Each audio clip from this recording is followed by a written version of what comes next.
Что ж, вернемся к поэзии. So we have these three main types of parallelism that we see in Hebrew poetry. Итак, у нас есть три основных типа параллелизма, которые использовались в еврейской поэзии. Of course, this can help us in our exegesis and our understanding of the Psalms and other poetic literature. И, конечно же, это должно помочь нам в нашей экзегетике, в нашем понимании псалмов и другой поэтической литературы. We also have a few other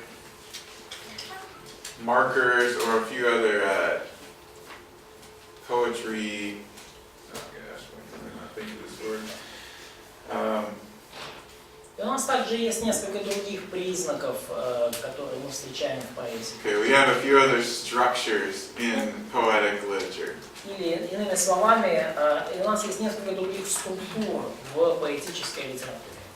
Rhythm seems to be something that was used in Hebrew poetry. И кажется, что одним из основных средств в еврейской поэзии был ритм. And they did this by stressing or unstressing particular syllables in the words. И они добивались вот этого ритма, делая ударение или наоборот не делая ударения на определенных гласных в слове. So they would emphasize particular syllables in a line. То есть они в словах и в слогах, в определенных слогах они делали на них акцент ударений, и таким образом они достигали ритма. So like up, down, up, down, up, down, and they would create a rhythm out of this, like drums. И они, используя вот это вот слоговое ударение, они создавали ритм такой, как барабанный. And we also have this shown sometimes in the progression of lines in an emotional passage. И иногда мы это видим также в развитии строчки и в развитии эмоционального напряжения в отрывке. The lines would get successively shorter to indicate fatigue from emotional reaction. Fatigue, so emotional high? Low usually associated with lamentation psalms or the book of Lamentations. То есть короткие строчки, so short lines, it's kind of fatigue. Yeah, from following from a longer line, it gets shorter. То есть когда, например, длинная строчка, вслед за ней шла короткая строчка, то это указывало на определенный, скажем, эмоциональный спад, на некоторую усталость или утомление. Часто в книге, например, в книге «Плач Иеремии» мы встречаем нечто подобное. То есть когда вслед за длинной строчкой идет краткая. They call this keynote. И они называли такую структуру keynote. Okay, but basically just understand that there's a rhythm created by accenting syllables. Но самое главное, что вам нужно понять, что существовал определенный ритм, который создавался ударениями на конкретных слогах. Meter is something that is found in poetry for many types of language. И ритм — это нечто, что мы находим в поэзии. Meter. Я прошу прощения. Стихотворный размер — это нечто, что мы находим в поэзии на многих языках. But this does not seem to have been used in Hebrew poetry. Но кажется, в еврейской поэзии они не использовали то, что мы традиционно понимаем под стихотворным размером. Вы понимаете, да, стихотворный размер? Ям, хорей, амфибрахи, дафтит. Now, in Russian poetry, you have rhyme as a regular thing. Но например, в русскоязычной поэзии у вас обычно используется rhyme, рифма. Да? And this is true of many languages. И это верно для многих других языков. But this seems to be extremely rare in Hebrew poetry. Но кажется, что в еврейской поэзии это встречалось крайне редко. We do have some clear instances in the writings of Jeremiah. И у нас есть очень ясные случаи, когда встречается рифма в книге Иеремии. Jeremiah and Lamentations both. И книга, сама книга пророка Иеремии, и книга Плач Иеремии. But it's possible there was a different, there's possible there was rhyming, but due to pronunciation changes, we may not recognize it now. Ну и возможно также, что это была рифма, а возможно, что из-за того, что изменилось произношение, мы просто сейчас не можем некоторые отрывки определить рифму. Some have suggested the rhyming might have been typical with the vowel sounds. Некоторые исследователи предполагают, что рифма типично была, но использовались гласные. But of course Hebrew is written in all consonants, so we don't have that preserved from the original. Но поскольку в еврейском языке мы в основном видим только согласные, то гласные не сохранились. Мы не знаем, как это звучит. So we have to look for these things like parallelism. И потому нам нужно искать такого рода параллелизм в поэтических отрывках. We also have acrostics, though, used in Hebrew poetry. И также в еврейской поэзии часто используется такая структура, как акростих. So each line or each segment could begin with the same consonant and working its way through the alphabet. И каждая строчка, она начинается с новой согласной, и таким образом они проходят через весь алфавит. So most. От чем отличается вторая, третья буква? Гимн. Это гимн, третья. Это гимн. То есть это идея в том, что акростих, каждая строчка с новой буквы начинается, и строчки идут по алфавиту. Или на какое-то слово на зашифровано. Okay, that kind of idea. Psalm 119. Yep, Psalm 119, you're familiar with that one. Yes. Знакомый всем Псалом 118 использует именно эту структуру. We also find this in Psalm 25. И также мы это видим в Псалме 24. In Lamentations 1-4. И в книге Плач Иеремии в главах с 1 по 4. Proverbs 31. И в притче 31 главе. Now another typical feature of Hebrew poetry is a refrain at the end of a verse. И другое типичное средство, которое использовалось в еврейской поэзии, это повтор в конце стиха. Some phrase that is repeated throughout the psalm.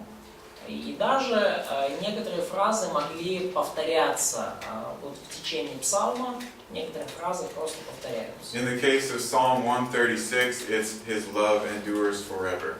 Например, в Псалме 135 это строчка «Славьте Бога, ибо вовек...» «Славьте Господа, ибо вовек милость Его». Ибо вовек милость Его. Псалом 135, «Ибо вовек милость Его», вот эта фраза повторяется в каждом стихе. Но это не акростих. What about chiasmus? Мы говорим о рефрене. Это другой I think пример. that works with the idea of synthetic parallelism.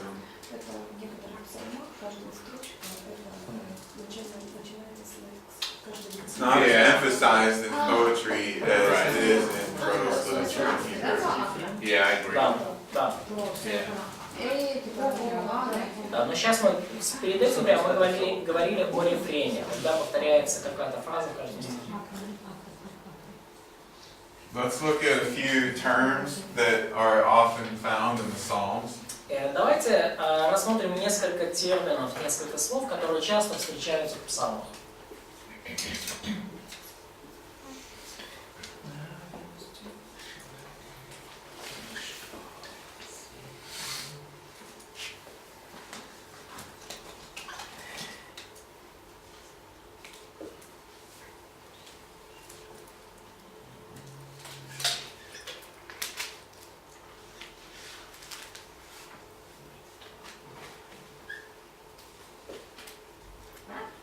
Maskil.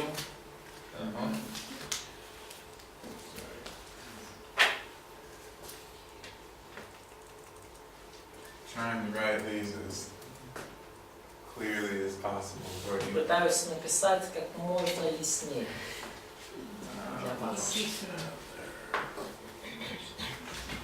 What's that? Lefela? Tefillah. Oh, tefillah. You're...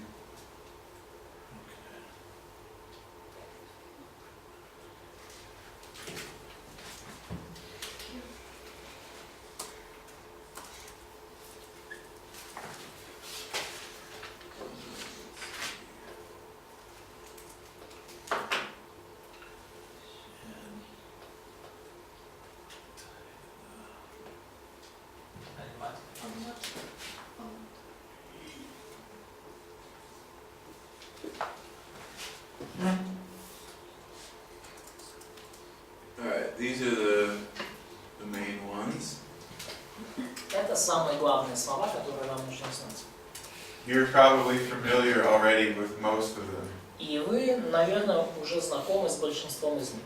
Okay, the first one, mizmor, we talked about, that's basically what psalm means. И первое из них это слово «мизмо», и оно буквально означает «псалом». A song accompanied by a stringed instrument. То есть песня, исполняемая под аккомпанемент струнного инструмента. What is shir? Что такое вот шир? Город, где хоббит жил. No. Singular hobbit lived. That's a shire. Where hobbits are from. Come on, these nice. Shir? Just a song. Masha. Song. Song, да? Song. Просто песня. Okay. So the psalms are songs. То есть есть псалмы, да, а есть просто песни. Maskil, this is often seen in the headings. Маскил, слово, которое часто встречается в заголовках. It means something like contemplative poem. И это имеется в виду как завершенное, просто стихотворение. So not so just poem without not prepared for singing. Yeah, originally, but they would set it to music. Ну, But то есть it's это a так, poem, okay. да, просто стихотворение. Now, Законченное стихотворение. miktam, we're not exactly sure what this word means. Миктам. Yeah. Да, вот слово миктам, мы не знаем, что точно оно означает. But two main options, either it was a musical cue or it's referring to a short saying.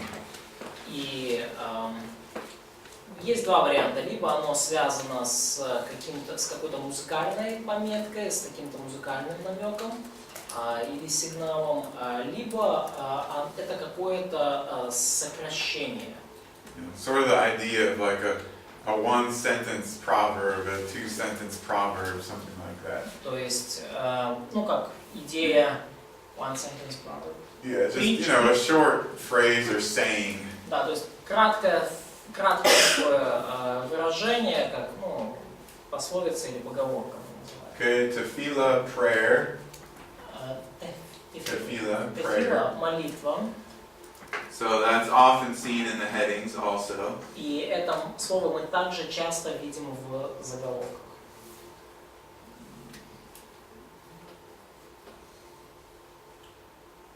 And then we have tehillah, which is praise. И еще одно слово техила, и оно означает хвала. The singular of tehillim, which is the Hebrew title. То есть, да, и это техила в единственном числе, и техилим в множественном числе, и именно так озаглавлена книга псалмов. Alamot, this, as far as we can understand, means that it was sung by female voices. И вот это слово аламот, насколько мы понимаем, оно обозначало песню, исполняемую женскими голосами.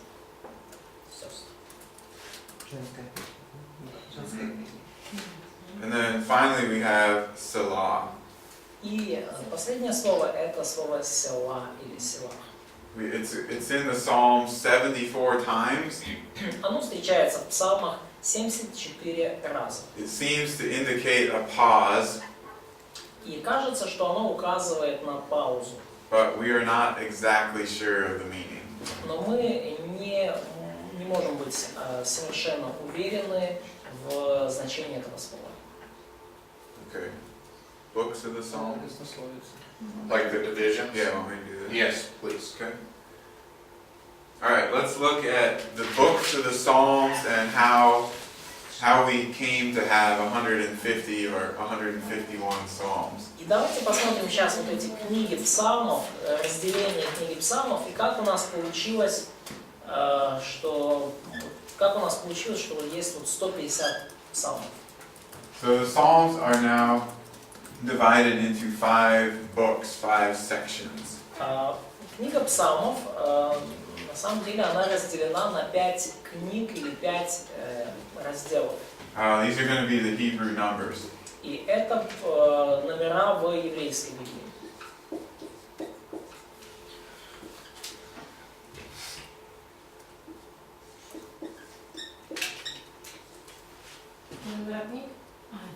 Это номера псалмов в каждом разделе.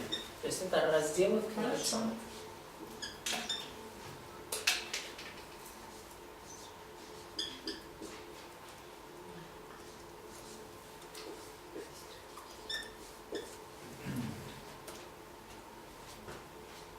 All right, so these are the divisions that we see.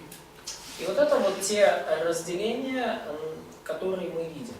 These are also the divisions seen in the Dead Sea Scrolls editions of the Psalms. И точно такое же разделение мы видим в свитках Мертвого моря. And in the earliest copies of the Septuagint. И в самых ранних копиях Септуагинты. So we know that even almost 300 years before Jesus, they had already segmented them into these 5 groups. И потому мы знаем, что уже за 300 лет до Иисуса они разделили псалмы на эти 5 групп. We don't know, but probably they were arranged like this after the rebuilding of the temple in the Persian period. Мы не знаем точно, но, скорее всего, они сделали такое разделение на разделы, на группы уже после того, как отстроили храм в персидский период. Because we know some of the Psalms were still written then. Потому что мы знаем, что вот в период восстановления храма еще писались некоторые псалмы. But soon after, we already see these divisions as accepted. Но уже через какое-то короткое время после восстановления храма мы видим, что такое разделение на группы, на разделы уже становится общепринятым. The last line of each of these ends similarly. И каждая последняя строчка вот каждого последнего псалма в разделе одинаково заканчивается. Blessed be Yahweh is a very common part of the ending for each of the books.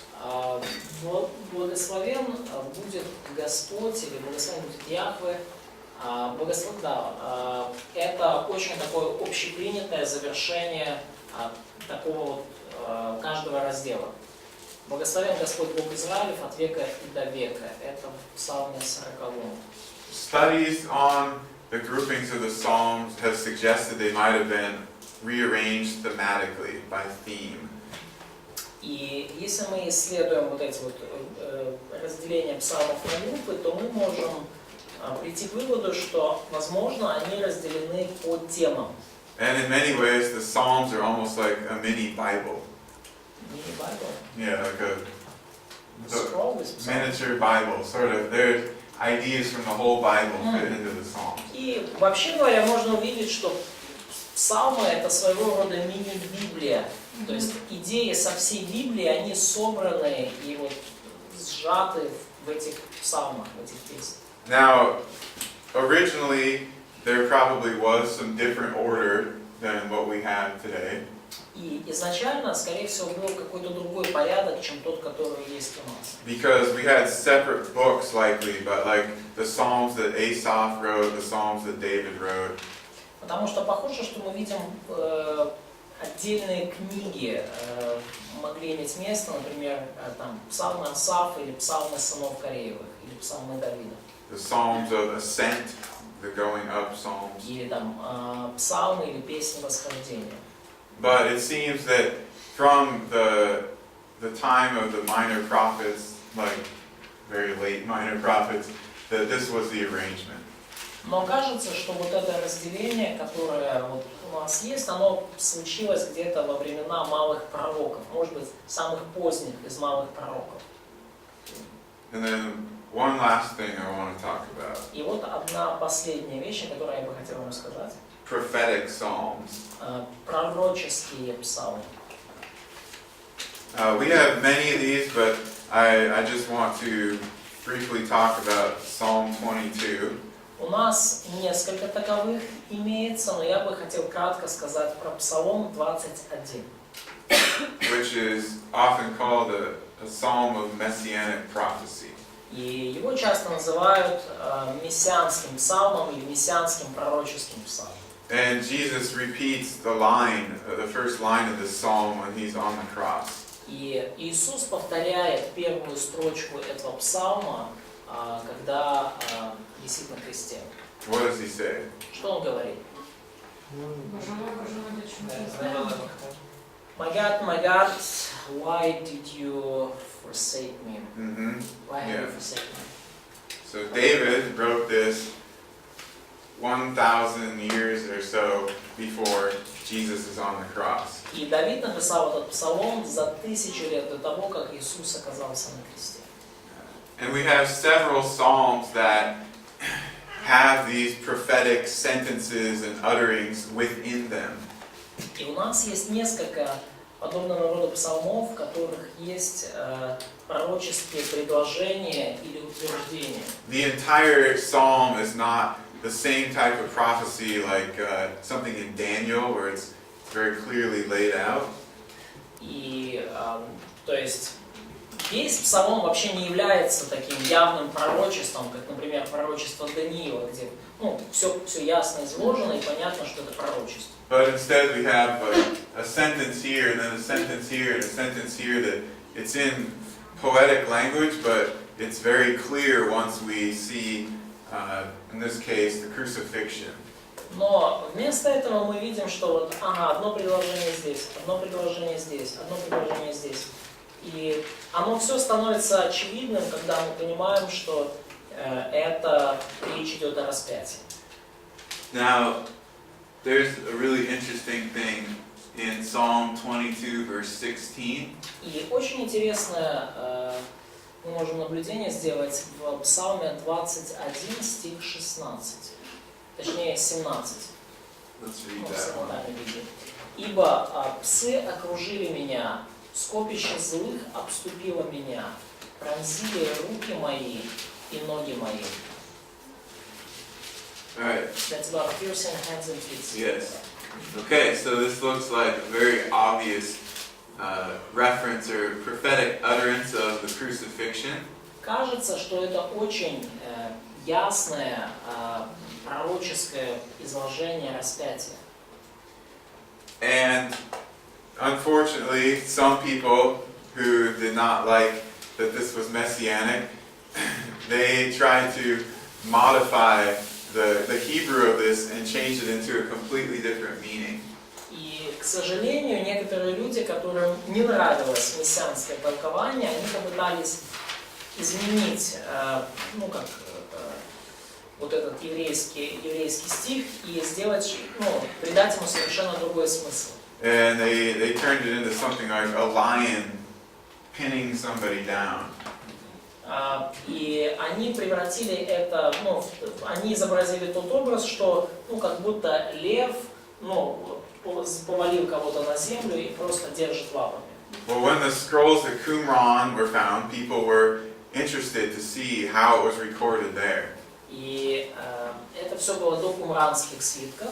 И когда открыли кумранские свитки, то, конечно же, люди захотели посмотреть, как же там это написано. Well, unfortunately, that part of the verse had been broken off. И, к сожалению, эта часть стиха была повреждена в свитках. But there was another area near the Dead Sea where they found ancient scrolls of the Old Testament. Но есть другая область возле Мертвого моря, где они находили свитки Ветхого Завета. It's a place called Nahal Heather. Вот место, которое так называлось, как он сказал. And it had this psalm all preserved. И у них этот псалм сохранился полностью, ну, в полноте. And it's very clear there that the Hebrew was talking about piercing the hands И and было feet. очень очевидно из еврейского языка, что речь идет именно о том, что были пронзены руки и ноги. So some later Hebrew editions post Jesus tried to modify this to make it not messianic. И поэтому некоторые более поздние еврейские редакции псалмов пытались изменить как-то вот этот стих, чтобы он не звучал так мессиански. Но они это делали специально? So they did it intentionally. Или просто они, Да. может быть, так верили, что Они это делали специально.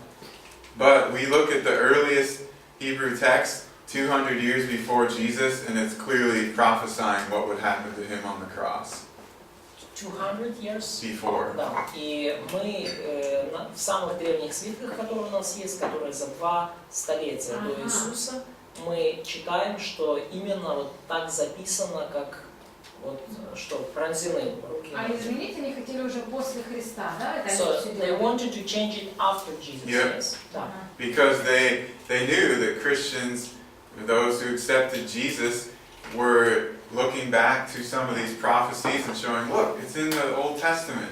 He was the Messiah. И потому что они знали, что христиане и те, кто верили в Иисуса, они открывали Ветхий Завет, читали и говорили другим, что вот, почитайте, это же про Мессию. But those who rejected Jesus did not want to accept this, so in some instances they even tried to modify the text. И те, кто отвергали Иисуса, им это не очень нравилось, и в некоторых случаях они даже пытались изменить текст. Alright, one last exercise and then to Mark.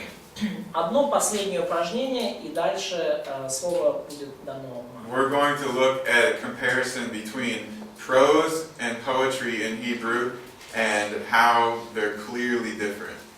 И мы сделаем мы сделаем сравнение прозы и поэзии в еврейском языке, и как их можно отличить совершенно ясно. Now, one of the reasons this distinction is important is for interpreting the Bible and developing theology. Одна причина, по которой это очень важно, это для того, чтобы у нас было верное толкование Библии и верное богословие. And right now, this especially applies to the understanding of Genesis 1, 2, and 3.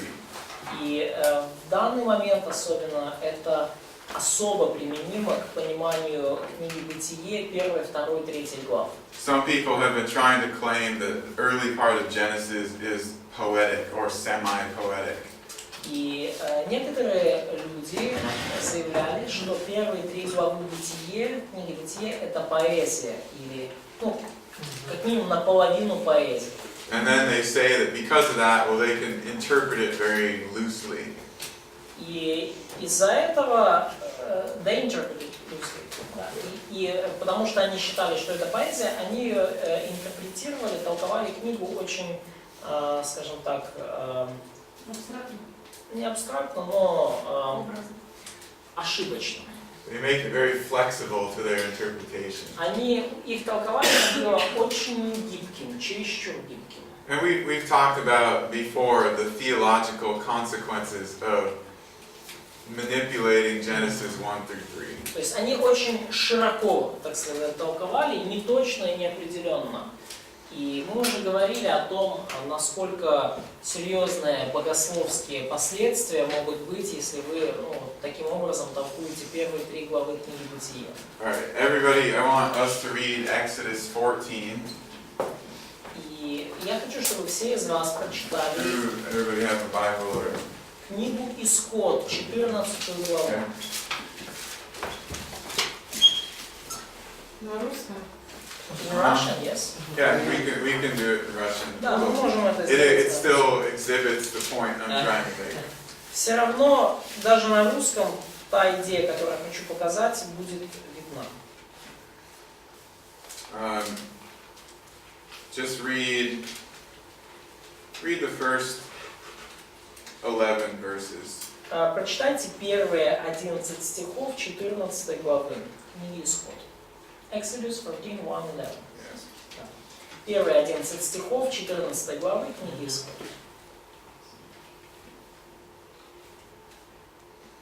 И сказал Господь Моисею, говоря, или это про себя? Should I read it out loud? Да? Yeah, sure. Еще Да, читай. Just one person can read the first 11 verses. Один человек потом может прочитать. Да, можно получить. И сказал Господь Моисею, говоря, скажи сынам Израилевым, чтобы они обратились и расположились станом перед Пигахирафом, между Мигдолом и между морем, перед Ваал-Цефоном, напротив его поставьте стан у моря. І скаже фараон про Ізраїлових синів: заблудились вони в землі цій, замкнену пустиню для них. І вчиню запеклим фараонове серце, і він буде гнатися за вами, а я прославлюся через фараона та через військо його. І пізнають єгиптяни, що я Господь, і вони вчинили так. І повідомлено царя єгипетського, що втік той народ. І змінилося серце фараона та рабів його до того народу, і сказали вони: що це ми зробили, що відпустили Ізраїля від роботи нам? І запріг він свою колесницю, і забрав народ свій з собою.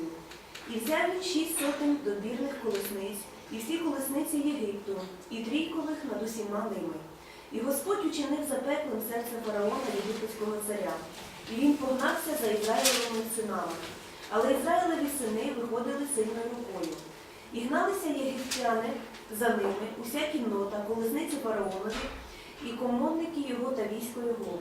І догнали їх, як вони отаборилися були над морем, під Пі-Гахіротом, перед Баал-Цефоном. А фараон наближався, і звели Ізраїлеві сини свої очі, аж ось єгиптяни женуться за ними. І дуже злякались вони, і кликали Ізраїлеві сини до Господа. А Мойсеєві дорікали: чи через те, що не було гробів в Єгипті, ти забрав нас умирати в пустині? Що це вчинив ти нам, щоб вивести нас із Єгипту? Okay, so that sounds like a story.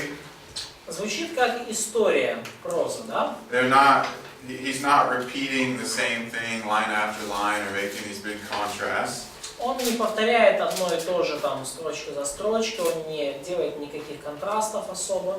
Now also, if you were to look at the Hebrew and the beginnings of the verses, И если вы посмотрите еврейский текст, начало стихов, they're beginning very often with Vav. они начинаются очень часто с вав. Okay? The Vav consecutive, you know what this does to the verb. Ну, вы знаете, да, что это делает с глаголом, да? Меняет. So this is very a common grammatical feature of Hebrew prose, not poetry. И это очень распространенная особенность еврейской прозы, не поэзии. Now let's look at chapter 15 Но давайте сейчас посмотрим на главу 15. and read the first 10 verses. Кто-то прочитайте Or первые 12 verses. 12 стихов. Пою Господу, ибо Он высоко превознесся. Коня и всадника его вергнул в море. Господь крепость моя и слава моя. Он был мне спасением.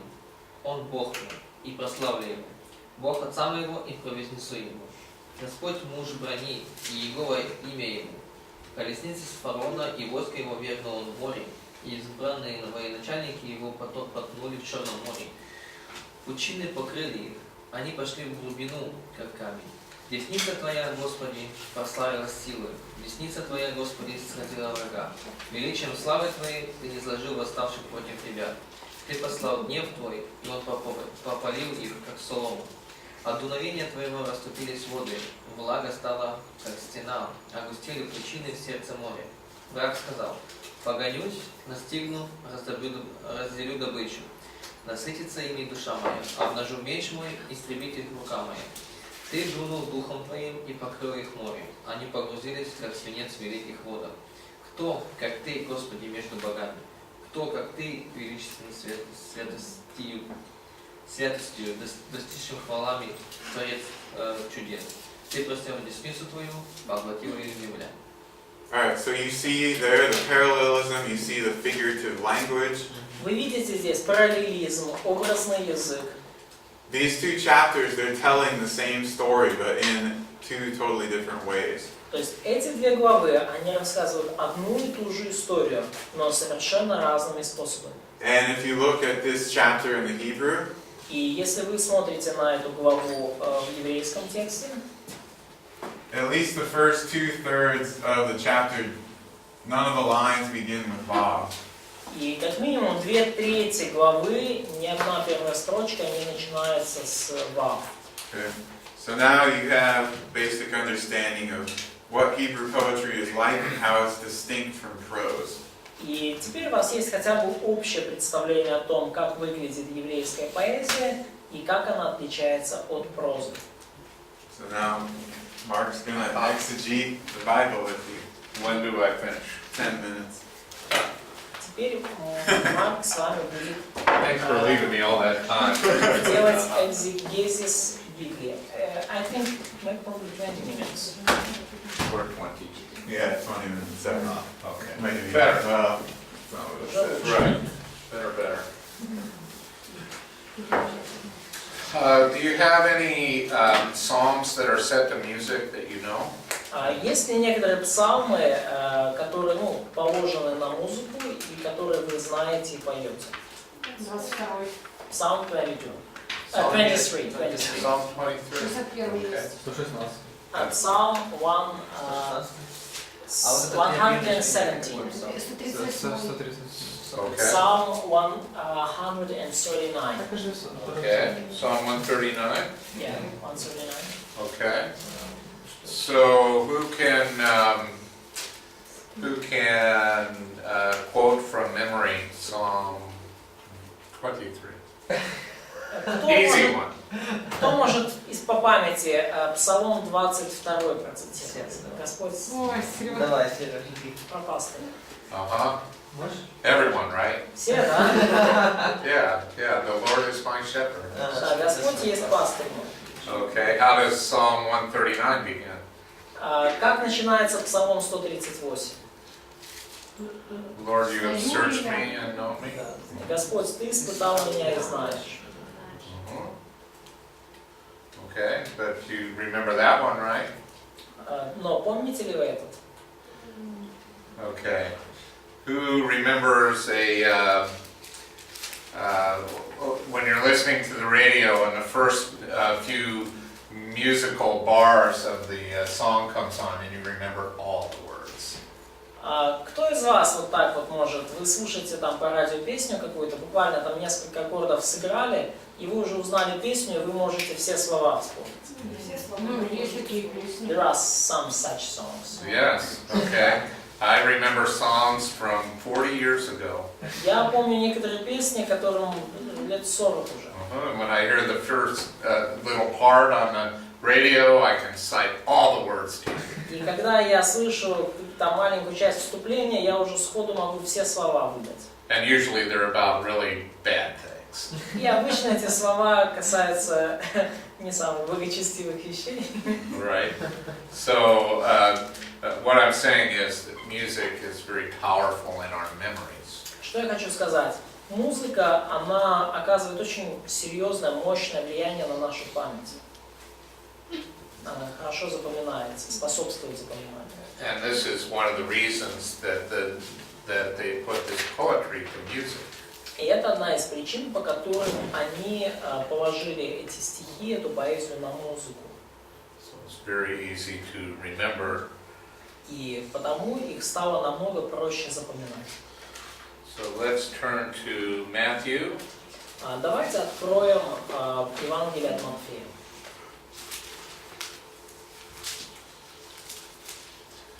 26. Евангелие от Матфея, 26 глава. Can someone read verses 26 to 30? Кто-то может прочитать стихи с 26 по 30, 26 главе Матфея? На русском. И когда они ели, Иисус взял хлеб и благословил, преломил, и, раздавая ученикам, сказал: «Примите, едите, сие есть тело мое». И, взяв чашу и благодарив, подал им и сказал: «Пейте из нее все, ибо сие есть кровь моя Нового Завета, за многих изливаемая во оставление грехов. Сказываю же вам, что отныне не буду пить от плода сего виноградного до того дня, когда буду пить с вами новое вино, царство Отца моего». И воспев, пошли на гору Илионскую.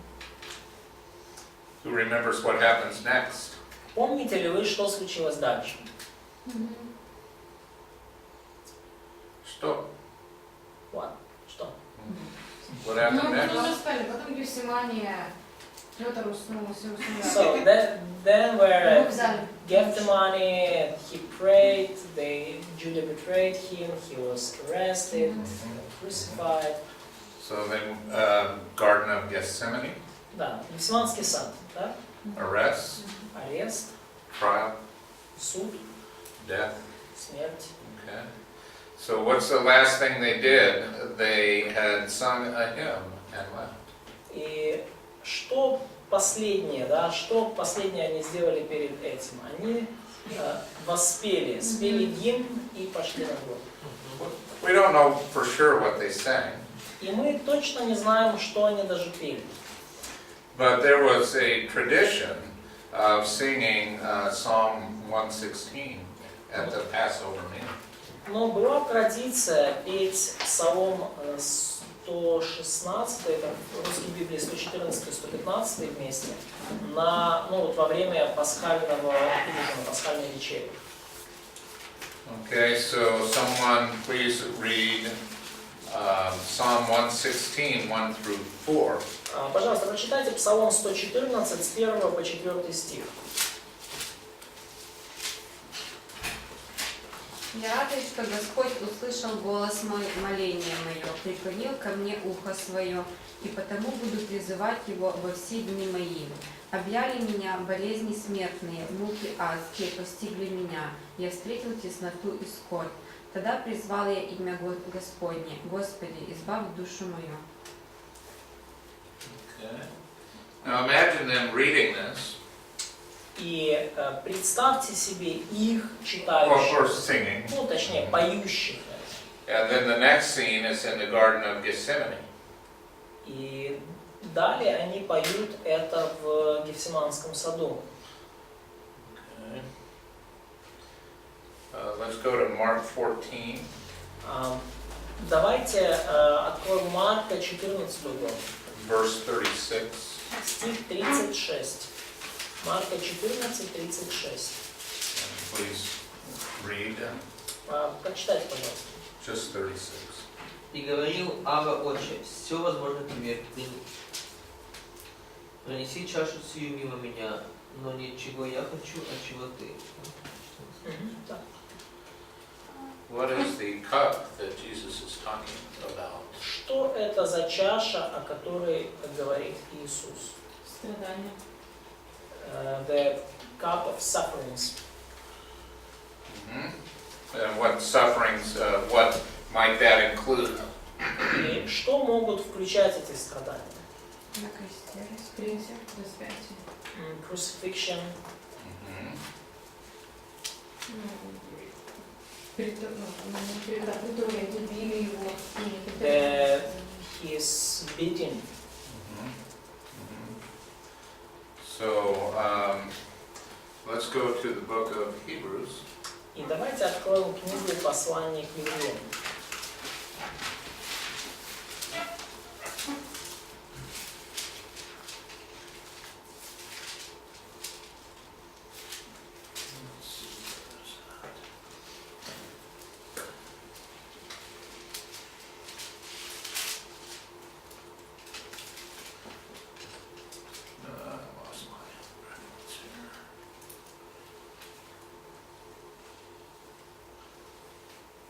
Where is the Gethsemane prayer in Hebrews, Titus? Do you remember?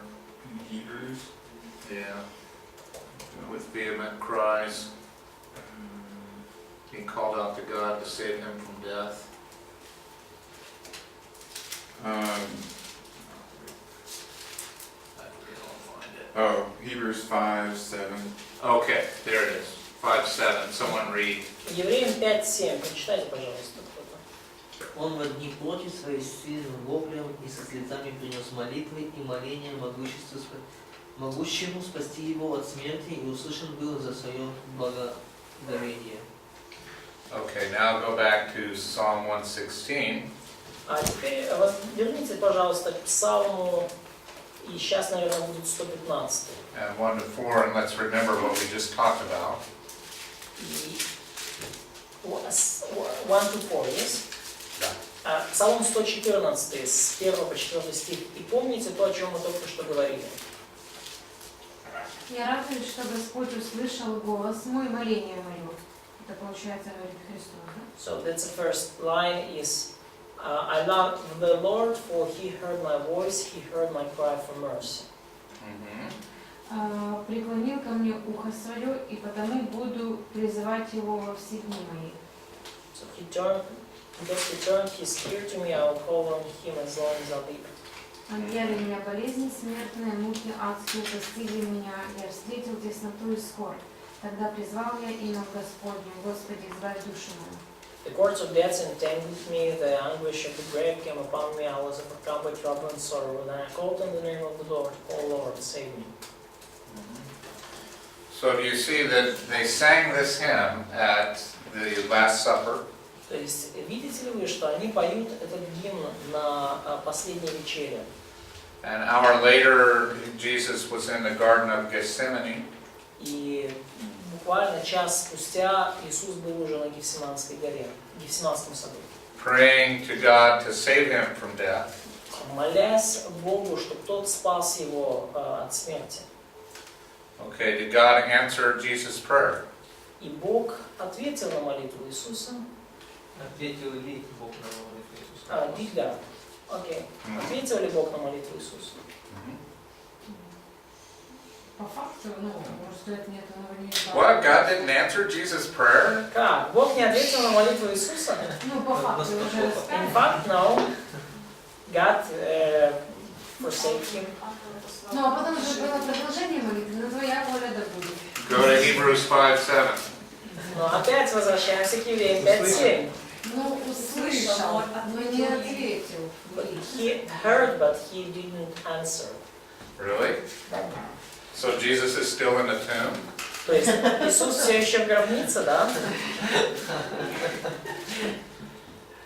So we always want our prayers answered right away, right? Мы все же хотим, да, чтобы наши молитвы отвечались прямо в Right now. да? Uh-huh. Сейчас. Uh-huh. When did God answer Jesus' prayer? А когда Бог ответил на молитву Иисуса? Через 3 дня. 3 days later. 3 days later. Uh-huh. Okay, so because we have this prayer in Gethsemane, right? И у нас вот мы видим это повествование о Гефсиманской молитве. And Jesus said, if it's your will, let this cup pass from me. И в ней Иисус говорит, если есть твоя воля, пронеси эту чашу мимо меня. Including his death. И включая его смерть. So was this prayer not according to God's will? Была ли эта молитва не по воле Божьей, Or was it? или была по воле Божьей? It was according to God's will. Эта молитва была по воле Божьей, And God saved him from death. и Бог спас его от смерти. And so this is an example of Jesus singing a song, И это пример того, как Иисус поет песню turning it into a prayer, и превращает ее в молитву. and having God answer him. И Бог отвечает на эту молитву.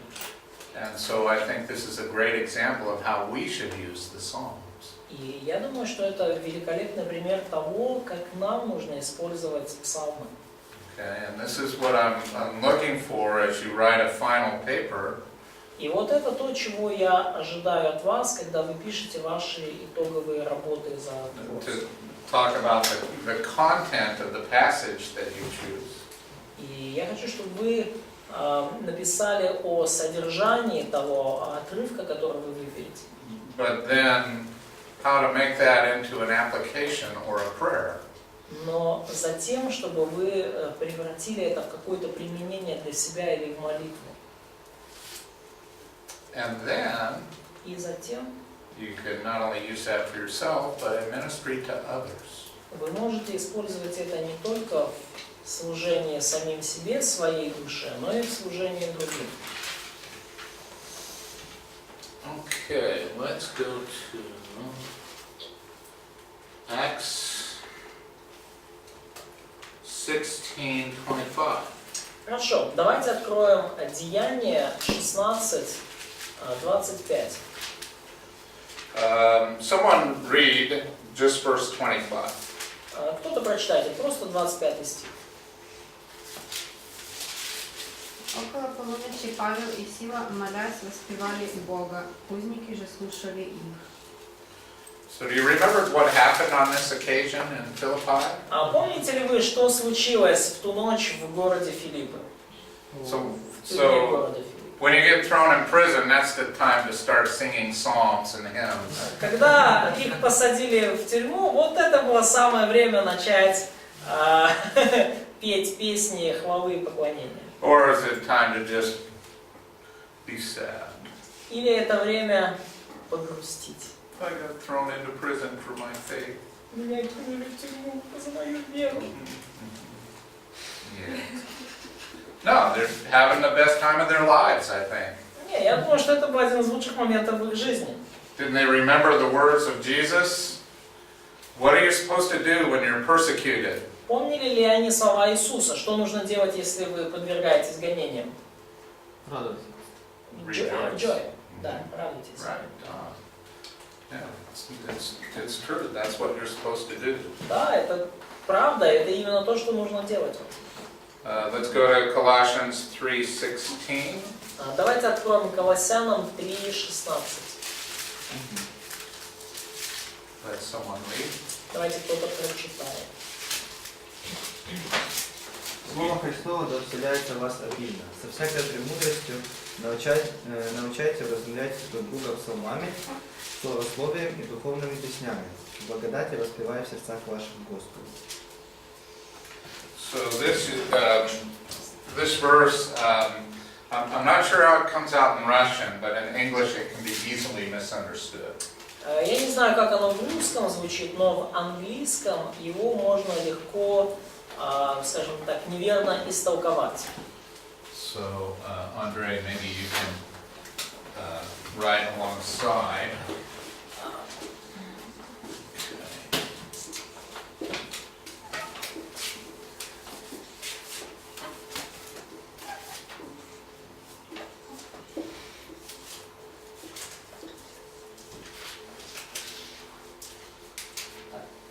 Так, научайте.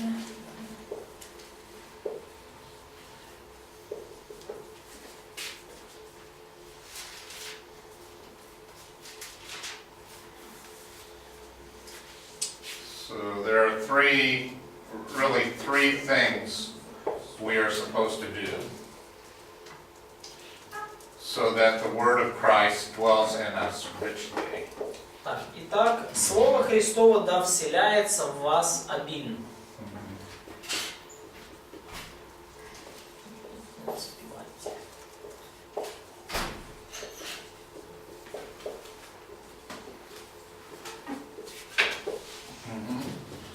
So teach, Abin, teach. Так, Два, admonish, three, sing. итак, у нас есть, ну, скажем так, три вроде как повеления, да, то есть научайте, вразумляйте и воспевайте. In English, sometimes it's translated so that it sounds like you teach and admonish while singing.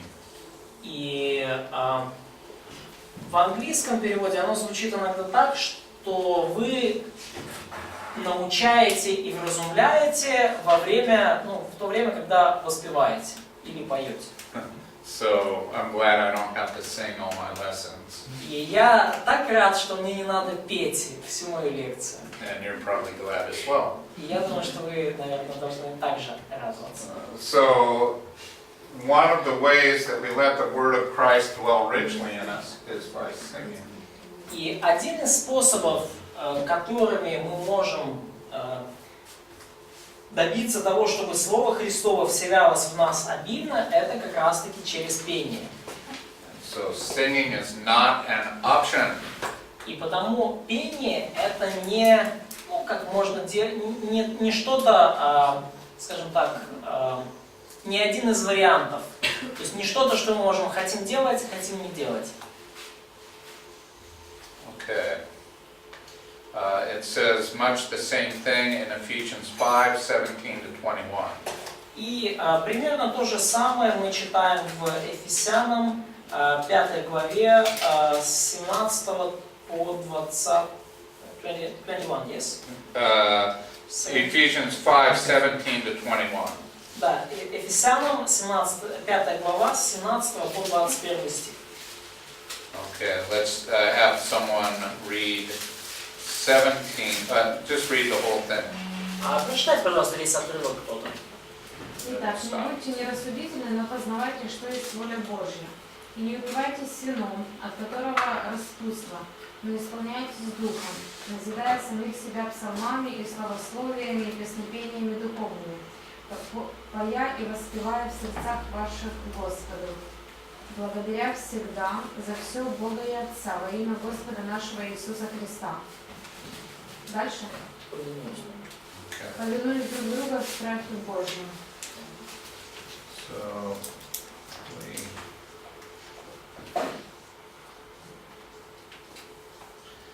sing to each other. It's a reciprocal action. И тут написано sing to each other or to one another. Yeah, to one another. It's called a reciprocal pronoun. Oh, yeah, because Yes, both like back and да, forth. то есть in Russian it's kind of teach yourself. Значит, вот у нас All of us together. здесь вот то, что назидая самих себя переведено на самом деле это друг друга. It's like group encouragement and learning. То есть это как изучение и ободрение друг друга в группе. Это не индивидуальное действие, что вы учите.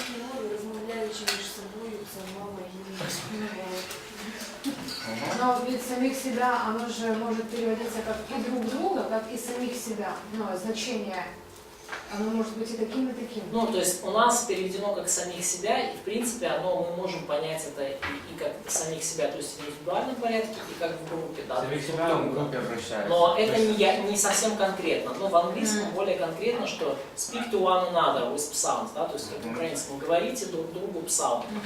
And it says how to speak to one another in psalms, singing.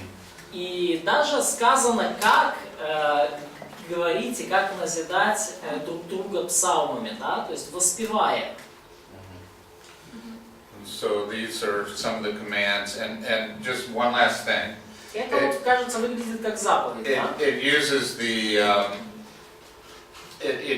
the word for psalms. It's referring back to the Old Testament book. И здесь используется, да, помимо прочего, слово псалмы.